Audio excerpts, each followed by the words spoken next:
मरहबा collection mall, readymade कपड़ों का भरपूर खजाना, jeans pant, T shirt, cargo pant, night pant, बच्चे और बच्चियों के लिए अच्छे खूबसूरत और उम्दा ड्रेस। पता याद रखें, जमुर हाई स्कूल मेन रोड, जैतून हजीन मस्जिद के पास, मालदा चौक, मालेगांव। अनीस कादरी साहब, ईदी अमीन साहब और शब्बीर डेग वाले, निहाल दाने वाले, सूफ़ी रमज़ान, इमरान रिजवी, शब्बीर डेग वाले, महरून आपा,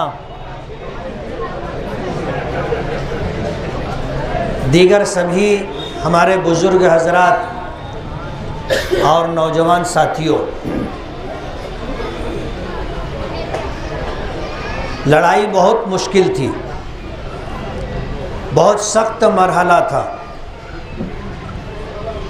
इस लड़ाई को लड़ते हुए दरमियान में कुछ घरेलू मसाइल की वजह से मुझे बम्बई जाना पड़ा और वहाँ मुझे हार्ट अटैक की तकलीफ़ हो गई। जाहिर बात है, ऐसे हालात में आदमी इलेक्शन छोड़ देता है। हफ्ता भर मैं शहर से बाहर रहा, लेकिन इलेक्शन की कमान अलहाज यूनुस ईसा यूसुफ इलियास, अलहाज डाकर खालिद परवेज़, अब्दुल मालिक, अब्दुल माजिद, सूफ़ी अनीस कादरी, अनीस अपने ईदी अमीन और भी हमारे वो तमाम रुफ़क़ा जो तन मन धन के साथ 24 घंटा लगे रहे। लोगों ने ऐसा समझा कि अब मुफ्ती साहब बीमार हो गए हैं, मैदान खाली है, और खुशियां मना रहे थे, पेड़े तकसीम किए जा रहे थे। रात में जब शराब व शबाब के कबाब के दौर चल रहे थे, शायद अल्लाह पाक को ये बात पसंद नहीं आई। नबी करीम सल्लल्लाहु अलैहि वसल्लम ने कुछ दुआएं की हैं, उनमें से एक दुआ ये है, अल्लाहुम्मा इन्नी अऊज़ु बिका मिन शमाततिल आदा, कि अल्लाह मैं तुझसे इस बात की पनाह चाहता हूँ कि मुझ पर ऐसे हालात आए कि दुश्मन हंसें और खुश हों। मैं इससे तेरी पनाह चाहता हूँ। ख़बर मुझे भी थोड़ी बहुत मिलती रही और मैं भी दुआ करता रहा। मैं अपनी माँओं का, बहनों का, अपनी बेटियों का बहुत बहुत शुक्रगुजार हूँ कि उन्होंने जिस तरह दुआएं की, उनकी दुआओं की बरकत से अल्लाह पाक ने मुझे, बल्कि हमें अल्लाह ने कामयाबी अता की। वरना एक तरफ तो फिरौनियत थी, कारूनियत थी, और मैं ऐसा समझता हूँ कि शायद 1987 के बाद से 2019 तक इलेक्शन में जितना पैसा खर्चा किया गया होगा, 2024 के इलेक्शन में उससे ज़्यादा पैसा खर्चा किया गया। और पैसा खर्चा करने वालों को लगता था कि कारून का ख़जाना उनके हाथ आ गया है। आयते का माल मिला था, बहुत दबा के उन्होंने खर्चा किया। शायद वो ऐसा समझ रहे थे कि बस हम जीत के आ जाएंगे तो जिस तरह माजी में लूटते रहे कारपोरेशन को, फिर हम लूट करके अपना सब कुछ बना लेंगे। कारपोरेशन का इलेक्शन आगे है और इंशाअल्लाह असम्बली इलेक्शन से ज़्यादा ताकत के साथ हम लड़ेंगे। कारपोरेशन का ख़जाना लूटा गया था। कारपोरेशन में पैसा टैक्स की शक्ल में पब्लिक देती है, मेहनत कश लोग देते, बुनकर हजरात देते हैं, और इस शहर में रहने वाले लोग घर पट्टी, नल पट्टी और ना मालूम किन किन टैक्सों की शक्ल में देते। जितना पैसा कारपोरेशन से लूटा गया था, उसका एक बड़ा हिस्सा पब्लिक को वापस भी चला गया। लोग पैसा नहीं ले रहे थे, ज़बरदस्ती जाके घर में घुस घुस करके पैसा बांटा जा रहा था। कैरेट आता है ना, और कोइन का थैला आता है, ऐसे भर भर के रुपए लाए जा रहे थे। और कितना खर्चा हुआ, इतना, चले इतना पैसा और रख, पैसा इस तरह बांटा गया। लेकिन कहते हैं ना कि आदमी पैसे के बलबूते पे इलेक्शन नहीं जीतता। अगर पैसे के बलबूते पे इलेक्शन जीता जाता तो अडानी अंबानी प्राइम मिनिस्टर रहते, ये लोग सदर जुमहूरिया रहते। लेकिन पैसे के बलबूते पे इलेक्शन नहीं जीता जाता। अगर पब्लिक वोटर हमारे साथ है तो फिर किसी की दादागिरी, गुंडागर्दी और रुपये की रेल पेल नहीं चलती।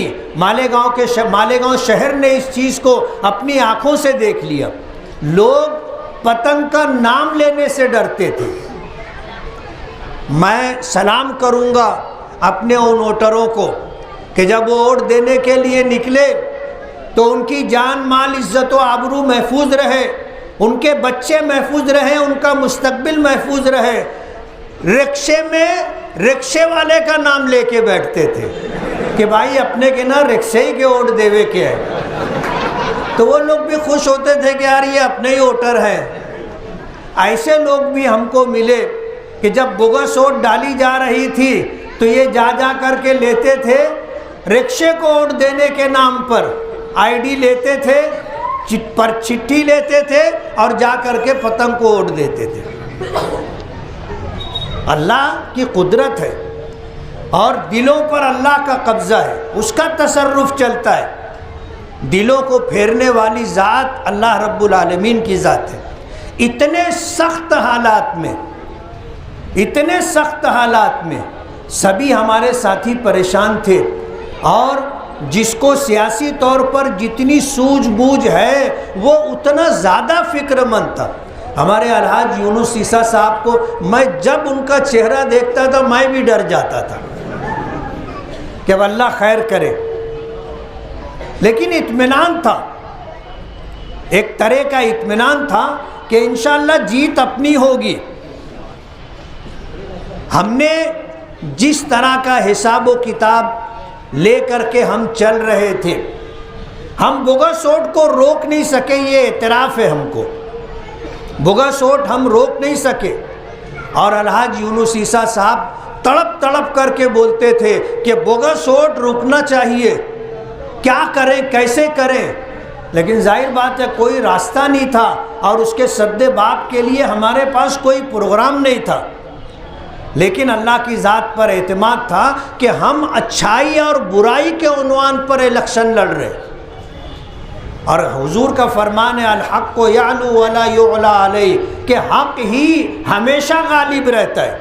थोड़ा वक्त लगता है लेकिन हक़, नतीजा और अंजाम हक़ के साथ होता है। आप देख लो मालेगांव का रिज़ल्ट, लीड लेकर चल रहे थे, चलते चलते लीड एक जगह टूटी, उसके बाद फिर उनको लीड मिल गई और 24 राउंड जब मुकम्मल हुआ तो 24वां राउंड मुकम्मल होने पर वो तकरीबन 985 वोट से लीड में थे।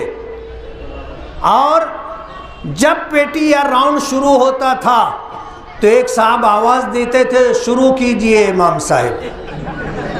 हम लोगों को चिढ़ाते थे और ऐसा उनका गुमान था कि अब ये आखिरी 8 पेटियां तो अपनी है, गुरुवार वार्ड की पेटियां हैं, सब अपनी है। लेकिन जैसे ही वो 8 पेटियां शुरू हुई अल्लाह ने उनकी लीड ख़त्म कर दी और हमको लीड अता कर दी। ये उसका करम है। और गुरूर और तकब्बुर करने वालों को अल्लाह ने बता दिया कि ये तो सिर्फ अल्लाह को ज़ेब देता है, अल्लाह ही को तकब्बुर अल्लाह की जीनत है, बंदों को ये चीज़ इख्तियार नहीं करनी चाहिए। और कुदरत ने ऐसे मोड़ पर ला करके उनको जो है शिकस्त से दो चार किया कि पिछला 5 साल इस उधेड़ बुन में गुजर गया कि 38,000 वोट से कैसे हार गए। और अब इतने कम वोट से पूरे महाराष्ट्र में सबसे कम वोटों से अगर कोई जीता है तो वो मालेगांव में ऑल इंडिया मजलिस इत्तेहादुल मुस्लिमीन की उम्मीदवारी करते हुए मैं जीता हूँ। 162 वोट, 74 वोट से मैं जीता था। जब टीचरों की वोट निकलने लगी, सरकारी मुलाजिमीन की वोट जब निकलने लगी, पोस्टल वोट, तो उससे जो वोटें मिली वो मिला करके 162 वोट हुई। उनको तो ये हार हजम ही नहीं हो रही थी ना। 12:30 1 बजे फैसला आ गया था और अपने जीत चुके थे। लेकिन कोई सूरत में वो मानने के लिए तैयार नहीं थे। पूरे शहर को तजब्जुब में रखा और आखिर तक रात के 8 बज गए, कोई सूरत में मानने के लिए तैयार नहीं थे। वो कहते थे कि आखिरी 5 राउंड की दोबारा काउंटिंग हो, और ये गैर कानूनी है, इल्लीगल है। हमारे बैरिस्टर असदुद्दीन ओवैसी साहब के बार बार फ़ोन आ रहे थे और वो रिकाउंटिंग के लिए तैयार नहीं थे कि ये गैर कानूनी है, मैं इलेक्शन कमिश्नर से बात करता हूँ, और उन्होंने बात भी की, लेकिन मसला हल नहीं हो रहा था। आखिर में जा कर के हमने कहा कि अब ये चाहते हैं कि बार बार हारे, तो चलो ठीक है रिकाउंटिंग करवा लो। 12:30-1 बजे हारे थे, फिर 2 बजे हारे, फिर 5 बजे हारे, फिर 8 बजे हारे, फिर रात के 10 बजे भी हारे। ये हार उनको हजम नहीं होगी। हमारे साथी लोग बोलते हैं वो बेचारा चौंक चौंक के उठिए, ही का होगा। जब वोटिंग हुई, पोलिंग होने के बाद उसी दिन से जश्न चालू हो गया था ना, पूरे शहर में पटाखाबाजी हो रही थी। हमारे साथी दिल रखने के लिए कहते थे ठीक है उनको खुशी मना लेने दो, जब काउंटिंग होगी तो अपने खुशी मनाएंगे, और अल्लाह ने उनकी ज़ुबान से निकली हुई बात को सच साबित कर दिया। 162 वोट से जीत होती है, 1 वोट से भी जीत हुई तो जीत है। अल्लाह का एहसान है, अल्हम्दुलिल्लाह। मैं सबसे पहले अल्लाह रब्बुल आलमीन का शुक्रगुजार हूँ। इतने नामुसाइद नासाजगार हालात में अल्लाह ने हमें कामयाबी दी। असबाब के दर्जे में हम कहीं भी नहीं थे, ना हमारी कोई प्रोग्रामिंग थी, ना प्लानिंग थी, ना टीमें थी, बस 25-50 सर फिरे लोग थे जो लगे थे। अल्लाह ने फैसला फरमाना था। मिन जानिबिल्लाह इस तरह की बात हुई कि मैं बीमार हुआ, पूरा शहर इलेक्शन लड़ने के लिए खड़ा हो गया। एक आवाज़ थी, मैं सुन रहा था, मुझे बताया कि हमारे नौजवान बच्चे कहते थे कि मैं भी मुफ्ती इस्माइल, और पूरी ताकत के साथ उन्होंने इलेक्शन लड़ा और अल्लाह ने कामयाबी अता की। मैं अल्लाह रब्बुल आलमीन का शुक्रगुजार हूँ। फिर अपने तमाम साथियों का जिन्होंने रात दिन एक करके मेरा इलेक्शन लड़ा और कामयाबी से हमकिनार किया।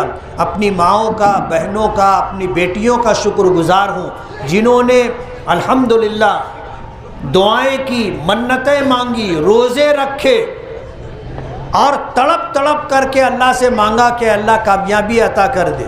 अभी एक जगह मेरा जाना हुआ था, एक साहब कहने लगे, कुछ औरतें आकर के कहने लगी कि हमारे महल्ले में एक बूढ़े आदमी साइकिल पर कुछ लिक्विड साबुन और इस तरह पाउडर वगैरह, निरमा पाउडर जैसा होता है, वो साइकिल पर बेचते, गली गली घूम करके। उनके पैर में चप्पल नहीं था, तो किसी ने उनसे पूछा कि बाबा तुम्हारे हाथ पैर में चप्पल नहीं है?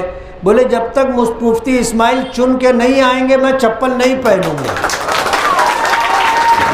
मैं तो हैरान हो गया, मेरे रोंगटे खड़े हो गए। एक ऐसा शख्स जिसको मैं जानता भी नहीं, मैं पहचानता भी नहीं, बुढ़ापे के अंदर गुर्बत की वजह से वो आदमी साइकिल पर इस तरह का सामान लेके गली गली घर घर घूम करके बेच रहा है, और उसको इतनी मोहब्बत, इतना ताल्लुक़ हम अंदाज़ा नहीं कर सकते। मैं आपसे वादा करता हूँ, आने वाला ये 5 साल जिस तरह आपने इलेक्शन में मेरा साथ दिया है, आने वाले दिनों में इस शहर में हमारे नौजवानों को रोज़गार मिले, हमारे बच्चों को तालीम और आला तालीम मिले, हमारी माँओं और बहनों को अच्छा समाज मिले, महफूज समाज मिले, और इस शहर में बुनियादी सहूलतों के साथ बड़े बड़े काम हो सके, उसके लिए मुझे आपका साथ चाहिए। मशवरा देने वाले बहुत लोग होते, लेकिन जाहिर बात है अकेला चना भाड़ नहीं फोड़ता। काम करने के लिए टीम वर्क चाहिए। मैं अल्हम्दुलिल्लाह ये गुज़रे हुए 2 दिनों में शहर में ऐसे लोग जो शहर को बनाना, संवारना, सजाना चाहते हैं, ऐसे लोगों के साथ मैंने मीटिंग की है। उनका ये बोलना है कि आपकी शपथ विधि हो जाने दो, आप हमें 4 घंटा दो, हम आपको पूरा ब्लूप्रिंट देंगे और आपको बताएंगे कि इस शहर में क्या क्या काम होना चाहिए और उसके लिए हम आपके साथ रहेंगे। मैं उनका आज पेशगी शुक्रगुजार हूँ। कल मेरी हमारे बैरिस्टर असदुद्दीन ओवैसी साहब से बात हुई और पार्लियामेंट इलेक्शन में हमने शोभाताई बच्चाओं को कामयाब कराया। इन दोनों हजरात का प्रोग्राम ये है कि मालेगांव में मरकज़ से जो प्रोग्राम स्कीमें मिल सकती हैं, रोज़गार के ताल्लुक से, तालीम के ताल्लुक से, ये सारी चीज़ें हम मालेगांव लाएंगे।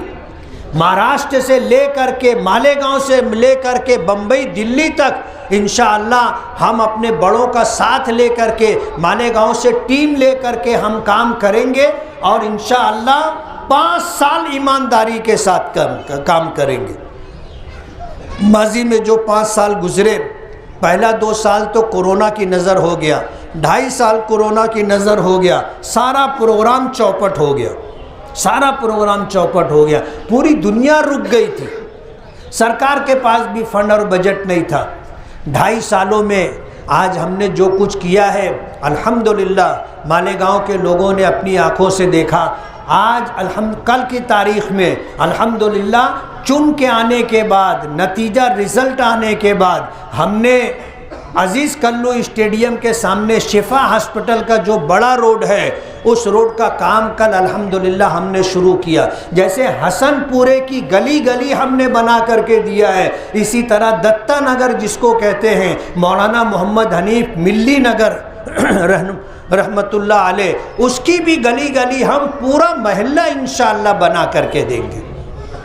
कुछ लोगों ने कहा कि आप कुछ महल्ले को गोद ले लो, इंशाअल्लाह हम गोद ले लेंगे और हम अलग अलग डिपार्टमेंट से फंड ला करके इंशाअल्लाह काम करके देंगे। बस आप दुआ करें, करने वाली ज़ात अल्लाह की है, हम तो सबब के दर्जे में हैं। अल्लाह रब्बुल आलमीन का फ़ैसला होगा, हालात साजगार रहेंगे, इंशाअल्लाह हम काम करेंगे। और आपने जो उम्मीदें और जो तवक्कुआत हमसे वाबस्ता कर रखी हैं, आज अपने बड़ों की मौजूदगी में, अपनी साथियों की मौजूदगी में, अपनी माँ और बहनों की मौजूदगी में हम आपको यकीन दिलाते हैं कि इंशाअल्लाह हम काम करेंगे और आपकी उम्मीदों पर पूरा उतरने की कोशिश करेंगे। बहुत बहुत शुक्रिया।